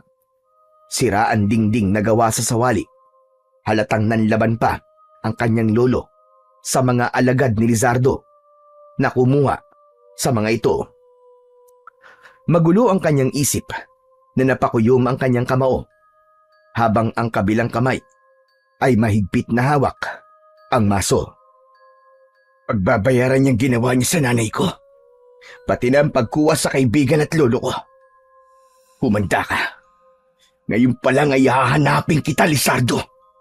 Tutugisin kita at pipinuhin kita hanggang sa mamatay ka. Umalingaw-ngaw ang malakas na boses ni Flavio sa harapan ng kanilang bahay. Kaya lang ay naramdaman niya na parang may mga matang nakamasid sa kanya. Sa kanyang paglingon sa paligid ay tila nahagip ng kanyang mga mata ang biglang pagtago ng isang tao sa likod ng puno. Pero nang lapitan niya yon upang tignan, ay biglang nawala ang anino na nakita niya kanina at nasundan na lamang niya kung saan nagpunta ang taong nakita niya. Hindi na siya nagdalawang isip. Mabilis siyang tumakbo papunta sa kakawyan at tinahak ang daan papunta sa kinaroroonan ng kuweba. Galit na galit si Flavio nang tahakin niya ang daan papunta sa tagpuan nila ni Lizardo. Ngunit bigla siyang hinarangan ng mga lalaking merong mga dala na espada. Gulat na gulat siya dahil lahat ng mga lalaking nakaharang sa kanyang daan ay may hawak na espada. Yun ang mga espadang nawala sa kanilang pandayan. Kung ganun, kayo pala ang magdanakaw ng aking mga espada. Balak niyo pang igisa ako sa sarili kong mantika, ha? Lintik lang ang walang ganti. Sa pagkuha niyo sa lolo ko at sa kaibigan ko, magbabayad kayong lahat. Ito na magiging katapusan ninyo. Isang malakas na pagpalo ng maso ang ginawa ni Flavio. Tumama yon sa katawan ng lahat ng mga lalaking sumugod sa kanyang kinaroroonan. Isang mabilis na pag-ikot sa ere ang ginawa niya at paikot na ipinalo sa katawan ng mga ito ang maso. Halos magkakasabay na bumagsak ang mga kalaban sa lupa habang namimilipit sa labis na sakit. Hindi pa nasiyahan si Flavio. Pinaghahampas niya ng maso ang mga nakahigang lalaki at pinatay niya sa pamamagitan ng pagpukpok sa ulo ng mga ito. Tumalsik at dumikit sa kanyang muka ang dugo ng mga alagad ni Lizardo hanggang sa nasunog ang katawan ng mga ito. Mahihina ang mga aswang kapag may presensya pa ng araw sa paligid, ngunit taglay pa rin nila ang hawa at dugo ng pagkaaswang. Nang maubos ang kanyang mga kalaban, ay tinahak na niya ang daan papunta sa kagubatan. Ilang beses na sinubukan ng mga alagad ni Lizardo na pigilan siyang makarating sa kinaroroonan ng kuweba. At sa hindi inaasahang pangyayari, ay hindi niya napansin ang pagbagsak ng malaking puno sa kanyang katawan. Tumama yun sa kanyang balikat. Naramdaman niya ang pag-agos ng mainit na likido mula sa sugat niya sa balikat. Agad na nagdilim ang kanyang paningin at ang huli niyang narinig ay ang paghalakhak ng tawa ng boses ni Teresa. Hindi niya akalain na si Teresa pala ang babaeng bumuhay sa natutulog na si Lizardo. Nagising ang natutulog na diwa ni Flavio sa malakas na pagsigaw ni Lolo Usok habang ginigising siya nito gamit ang paa. Flavio! Flavio, gumising ka! Gumising ka, apo! Imulat mo ang mga mata mo! Lumaban ka! Iniiling-iling ni Flavio ang kanyang ulo para mawala ang nararamdaman niyang hilo. Nang magmulat siya ng mga mata, ay tumambad sa kanyang paningin ang nakagapos na matanda at ang kaibigan niyang si Paeng. Nasa loob sila ng malaking kuweba na maraming aswang na taong paniki ang nakabitin sa kisame ng kuweba. Lahat ay nagbabantay sa kanila sa harap ng nagliliyab na apoy. Napansin ni Flavio na nasa gitna ng nagbabagang apoy ang kanyang maso. Tila gustong tunawin ni Lizardo ang kanyang sandata. Nakita niyang nakatayo si Teresa. Maitim ang palibot ng mga mata nito na parabang wala na sa sarili. Habang si Lizardo naman ay nakaupo sa batong upuan at hawak ang isang baso na may laman na sariwan dugo. Nagpumiglas siya sa pagkakagapos ng tali sa kanyang mga kamay, ngunit nanghihina na ang kanyang katawan dahil sa sugat mula sa kanyang balikat.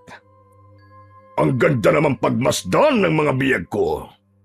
Sa wakas, makakaganti na rin ako sa ginawa ng tatay mo sa akin. Isa ka palang mahina at walang silbing nilalang. Kapag hindi hawak ang iyong maso, hindi ako makapaniwala na isang binatang mahina ang sinasabing tatalo raw sa akin. Pakawalan mo ko rito, hayop ka!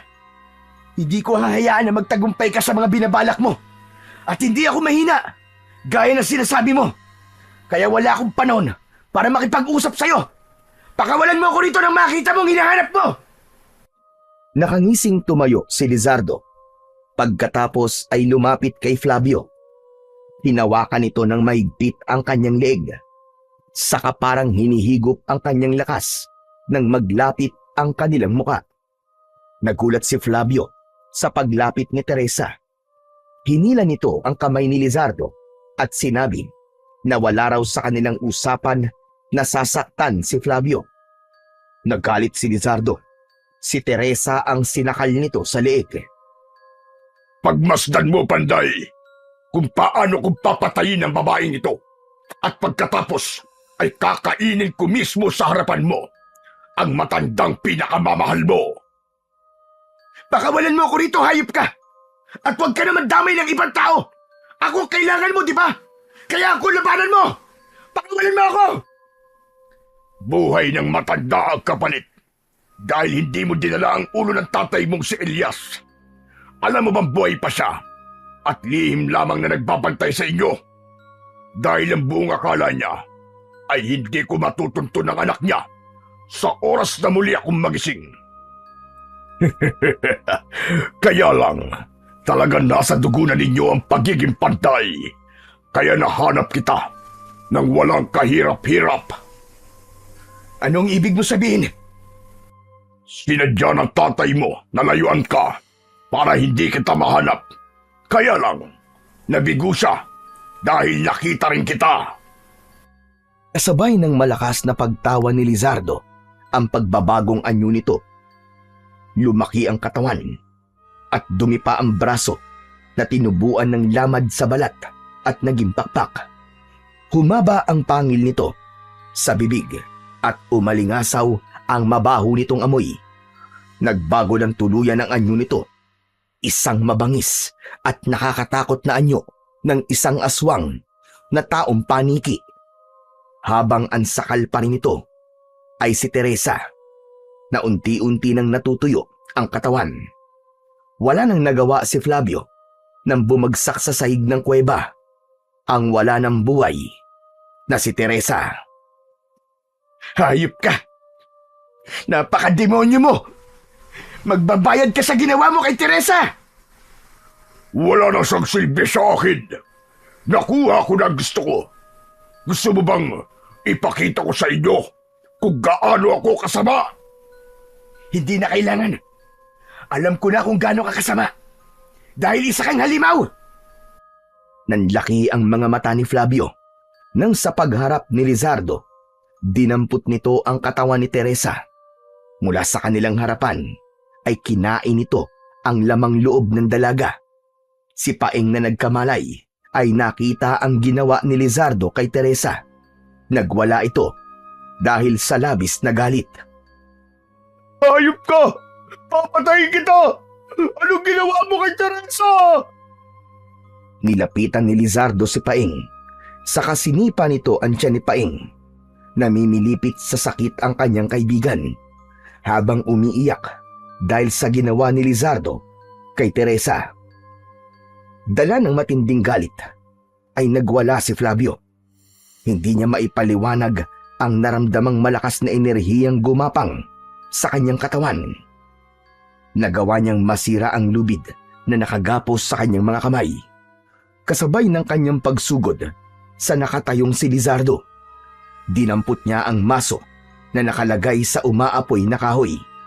Tila nawala ang init nang mahawakan niya ang maso. Nagulat si Lizardo sa bilis ng pangyayari, kaya hindi ito agad nakagalaw sa kinakatayuan. Habang hawak ni Flavio ang maso, bumalot ang liwanag sa kanyang buong pagkatao, kasabay ng pagpalo niya ng maso sa sahig ng kuweba. Yumanig ang yungib, nasaktan ang pandinig ng mga aswang na mukhang paniki na nasa loob ng kuweba. Ngunit nabigla si Flavio sa pagdating ng isang lalaking nakadamit ng kulay itim. Yun ang lalaking nakita niya sa kakahuyan. Nakipaglaban ito sa mga aswang na taong paniki gamit ang matalas nitong itak. Pagkatapos ay kinalaga nito ng tali sina Lolo Usok at Paeng. Inilabas ng lalaki ang dalawang bihag. Lahat ng humarang sa lalaking nagligtas sa kanyang lolo at kaibigan ay inatake naman niya ng palo sa katawan gamit ang kanyang makapangyarihang maso. Bumagsak ang mga ito sa sahig ng kuweba habang hawak ang sariling tenga. Kasunod ng pagsabog ng mga ulo nito, naramdaman ni Flavio ang pagtama ng kamao ni Lizardo sa kanyang likuran. Pasadsad siyang bumagsak sa sahig ng kuweba. Lumipad si Lizardo sa loob ng yungib at paulit-ulit siyang inatake ng kalmot gamit ang kuko nito. Isang mabilis na pagtayo ang ginawa ni Flavio. Niyakap niya ang ulo ng kanyang maso at ang malabulalakaw na liwanag na nanggagaling sa kanyang sandata ay inipon niya at hinagupit sa lumilipad na si Lizardo. Matitikman mo ngayon ang malupit na pagtama ng sandata ko. Ang maso na sinasabi mo mahina at inutil ang siyang gagamitin ko sa'yo para patayin ka! Isang malakas na pagpalo ng maso sa dingding ng kuweba ang ginawa ni Flavio. Yumanig ang paligid dahil sa malakas na pag-alingaw-ngaw ng tunog mula sa maso. Tila nakita ni Flavio ang malaapoy na tumama sa katawan ng lumilipad na si Lizardo. Bumagsak ito sa sahig. Habang umaangil sa matinding sakit na nararamdaman sa tenga. Tumirik ang mga mata nito habang nakahawak sa sariling tenga. Inulit ni Flavio ang pagpukpok sa sahig ng kuweba gamit ang maso. Napasigaw ng malakas si Lizardo. Hindi ito maaari! Tama na! Tama na! Tigilan mo na yan! Tama na! Dahil sa labis na sakit na nararamdaman, ay lumipad sa itaas ng kuweba si Lizardo. Ngunit bumabangga lamang ito sa kisame at dingding ng kuweba. Isang malakas na pagpalo ulit ng maso sa sahig ng kuweba ang ginawa ni Flavio. Hanggang sa hindi na nakayanan ni Lizardo ang labis na sakit at muli itong nag-anyong tao upang maiwasan ang sakit na nararamdaman ito mula sa ingay ng maso. Isang malakas na suntok ang ginawa nito na tumama naman sa dibdib ni Flavio. Dumating ang lalaking tumulong sa kanya at lumukso ito pasipa sa nakatayong si Lizardo. Pasadsad na bumagsak sa sahig ng kuweba si Lizardo habang ang lalaking tumulong sa kanya ay umatake ng taga sa nakahigang kalaban. Nasalag ng kamay ni Lizardo ang sandata ng lalaki at nakaganti ito ng suntok sa muka ng lalaki. Maya-maya pa ay tumayo ito at nilapitan ang lalaking bumagsak sa sahig ng kuweba. Ikaw pala yan, Elias! Sa wakas, makakaganti na rin ako sa ginawa mo! Hayop ka! Layuan mo ang anak ko! Layuan mo siya! Layuan? Hindi pa nga ako nakakaganti sa'yo. Kasama talaga siya sa kabayaran na sisingilin ko sa'yo. Ikaw ang may utang sa'kin, kaya ako maniningil sa'yo. Nakilala ni Flavio ang lalaking tumulong sa kanya nang marinig niya ang pangalan nito mula kay Lizardo. Napatunayang yun nga ang kanyang amang si Elias. Kitang-kita niya nang tumayo ang kanyang ama para gumanti ng suntok kay Lizardo. Kasunod ng pagtaga nito sa balikat ng kalaban gamit ang itak at sa muling pagbulwak ng dugo ni Lizardo mula sa balikat nito, bumalik sa pagiging aswang si Lizardo. Gumanti ito ng kagat sa balikat ni Elias. Hindi ko hahayaan na maulit ang ginawa mo sa akin noon. Papatayin kita at uubusin ko ang lahi ng mga panday! Kitang-kita ni Flavio kung paanong umagos ang dugo sa balikat ni Elias. Kaya sinamantala niya ang pagkakataon. Malakas niyang hinampas ng maso ang ulo ni Lizardo. Halos tumalon ang hari ng mga aswang dahil sa labis na sakit. Napatayo ito at nagpasuray-suray sa paglalakad, palayo sa kinaroroonan ni Elias. Muli niyang pinalo ng maso ang ulo ni Lizardo. Bumagsak ito sa sahig.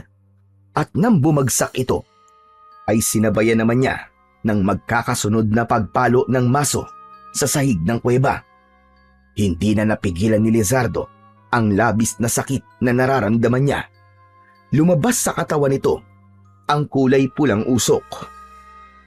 Makinig ka! Hampasin mo ng maso lumabas sa kulay pulang usok sa kanyang katawan. Itulad mo yon sa isang bakal. Kapag naipon ang kulay puting usok, idikit mo sa iyong maso. Saka mo ipalo sa katawan ni Lizardo upang mamatay ang immortal niyang kapangyarihan at hindi na siya kailanman makakabalik sa kanyang katawan. Hindi na niya magagamit ang dugo ng katawan ng dalagang birhen para siya ay muling mabuhay dahil mawawala na sa kanya ang kanyang kapangyarihan. Sinunod ni Flavio ang lahat ng mga sinabi ng kanyang ama. Isang malakas na paghampas ang ginawa niya sa kulay pulang usok na lumabas sa katawan ni Lizardo at kasunod ang pagpalo niya ng maso sa katawan ni Lizardo. Nagkikikisay ang katawan nito habang bumubula ang bibig mula sa sarili nitong dugo. Kitang-kita ni Flavio kung paanong sumabog ang ulo ng hari ng mga aswang na si Lizardo. Nasunog ang katawan nito hanggang sa bumalik sa kulay itim na likido. Nang mamatay si Lizardo, yumanig ang buong kuweba. Bumagsak ang malalaking tipak ng bato, kasabay ng paghila sa kanyang kamay ni Elias, palabas sa kuweba na nagbabanta ng gumuho. Ilang segundo lang ang lumipas nang sila ay makalabas. Umalingaw-ngaw ang ingay mula sa gumuhong kuweba at biglang lumiwanag ang paligid mula sa kalahating buwan na nakasilip sa langit. Nagkagulo ang mga ibon, pati na ang mga hayop na nabulabog mula sa malakas na pagbagsak ng kuweba.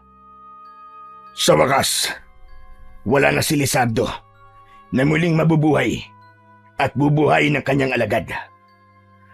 Nasira mo na ang katawan ng hari ng aswang na taong paniki. Mahusay ang ginawa mo, anak. Tumayo si Elias at inilahad ng kamay para alalayang tumayo si Flavio. Pero hindi niya tinanggap ang kamay ng kanyang ama. Normal lang naman na magalit siya dahil ilang taon niyang hindi ito nakita. Pakiramdam niya ay pinabayaan siya nito. Bakit ngayon lang po kayo nagpakita sa akin? Yun ay dahil iniisip ko ang kaligtasan mo, anak. Iniwan kita kay Tatay Usok. Meron naman nag-alaga sa iyo, hindi ba? Ibang pagmamahal ni Lolo at ibang pagmamahal ng isang ama. Grabe kayo. Ang buong akala ko, patay ka na. Magmula na makipaghiwalay sa iyo si nanay. Yung pala, matagal na pong patay si nanay. At inilihim niyo sa akin ang buong katotohanan. Dahil yun ang naisip namin paraan ni Lucana para iligtas kayo ng kakambal mo.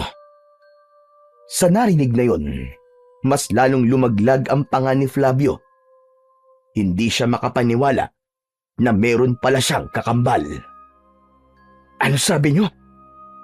Kakambal? Teka, anong ibig niyo sabihin?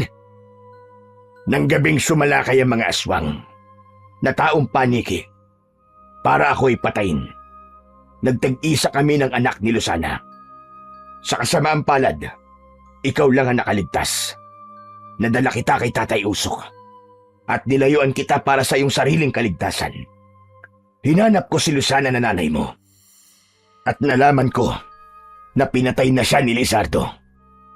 Hindi ko na nahanap ang kapatid mo magmula noon. Matagal ko siyang hinanap. At yun ang dahilan kung bakit hindi mo na kita binalikan. Narinig nilang dalawa ang yabag ng mga paa ni Paeng at Lolo Usok papalapit sa kanilang kinaroroonan hanggang sa biglang nagsalita na ang matanda na si Lolo Usok. Matagal ko nang natagpuan ang kakambal ni Flavio Elias. Ginawa ko ang nararapat para sa kanilang kaligtasan. Subalit ang pagiging magkapatid nila ay hindi kayang hadlangan ng panahon kahit hindi nila kilala ang isa't isa. Husa silang pinagtagpo. Pero kanina lang, nalaman ni Paeng ang buong katotohanan. Habang nag-uusap kami, sinalakay kami ng alagad ni Lizardo. Lolo Usok, Sadali lang. Ano pong ibig niyo sabihin? Patawarin mo ko, Flavio. Hindi ko alam kung paano ko ipagtatapat sa iyo ang buong katotohanan. Na si Paeng ang nawawala mong kakambal. Nakuha siya ni Father Roberto. Itinago siya nito ayon sa kahilingan ng iyong ina. Alam din ni Roberto na ikaw ang kakambal ni Paeng at ako ang lolo niyo. Kaya ganun na lamang ang pag-aalala ko sa tuwing nalalaman kong magkasama kayong dalawa. Hindi ko akalain na maaamoy pa rin ni Lizardo ang pagiging dugo niyong panday. kaya po ba likas din kay Paeng ang pagkahilig sa pagpapanday? Dahil sa kapatid ko siya? Naluluwang napasulyap si Flavio sa kinaroroonan ng nakatayong si Paeng. Hirap itong makapagsalita dahil sa nabugbog nitong katawan mula sa pakikipaglaban kanina. Nilapitan niya ito at mahigpit na niyakap. Isang malakas na paghagulgol ng iyak ang narinig na tugon ni Flavio mula sa kanyang kapatid. Habang si Lolo Usok naman ay mahigpit na niyakap ang anak na matagal nang hindi nakita. Diyos ko! Buong akala ko talaga ay namatay ka na rin, Elias. Salamat sa Diyos. Ligtas ka at walang nangyaring masama sa iyo, anak. Tay, palagi naman po ako nakabantay sa inyo. Hindi niyo po ba naaalala na kapag walang-wala na kayong maisasaing na bigas, ay nagkakaroon kayo bigla ng bigas sa labas ng pintuan? Ako po ang gumagawa nun. Pero kailangan ko pang gawin na patago para lamang hindi masaktan ng mga anak ko. Pero magkaganon man, ay nahanap pa rin nila kayo.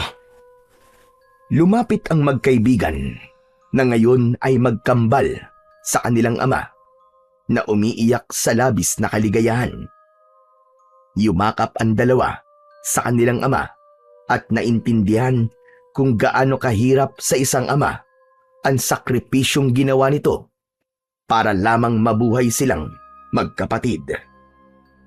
Ang akala ko, wala na talaga akong pamilya, Tay. Alam nyo, madalas po kitang nakikitang nakabantay sa akin at inakala ko po na kayo ay isang aswang na nagpapanggap lamang na tao. Pero na maabutan kita, nakausap si Tatay Roberto at narinig ko ang mga pinag-uusapan nyo. Nalaman ko po ang buong katotohanan tungkol sa pagkatao ko. Hindi po ako makapaniwala, kaya mas pinili ko pong tanungin si Lolo Usok. Kaya lamang biglang dumating si Teresa, kasama ang mga alagad ni Lizardo, at dinukot kami. Huwag na nating balikan ng nakaraan. Ang mahalaga ay ang kasalukuyan, kambal. Wala namang gugulo sa buhay natin at magkakasama na ulit tayo ng tahimik. Tama si Flavio. Huwag na nating isipin ang nakalipas na dahil nangyari na ang lahat ng yon.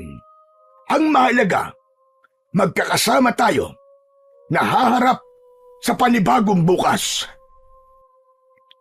Napuno ng emosyon ang kanilang dibdib dahil sa pagtanggap nila sa isa't isa.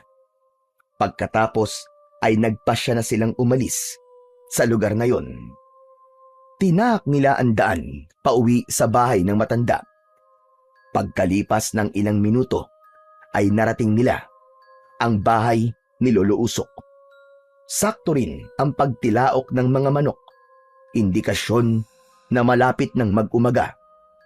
Masaya na nagtulong-tulong ang apat sa pag-aayos ng nasira nilang tirahan. Pagkalipas ng isang oras na pag-aayos ng kanilang bahay, ginamot ni Lolo Usok si Paeng dahil sa mga pasa at sugat nito sa katawan. Pagsapit ng umaga, ay sama-sama silang nag-almusal sa hapagkainan. Habang masayang nagkwekwentuhan, lumipas ang mga araw na sila ay masasayang magkakasama. Kinalimutan ng nakaraan at nagsimula ng panibagong buhay. Ngunit ang pagiging panday nina Flavio, Paeng at Elias ay ipinagpatuloy ng mag-aama. Kaya naman, sumikat silang tatlo sa husay nila sa paggawa ng iba't ibang klaseng sandata, habang ang gintong maso na gawa sa bulalakaw ang madalas na ginagamit ni Flavio sa pagpapanday niya ng mga itak.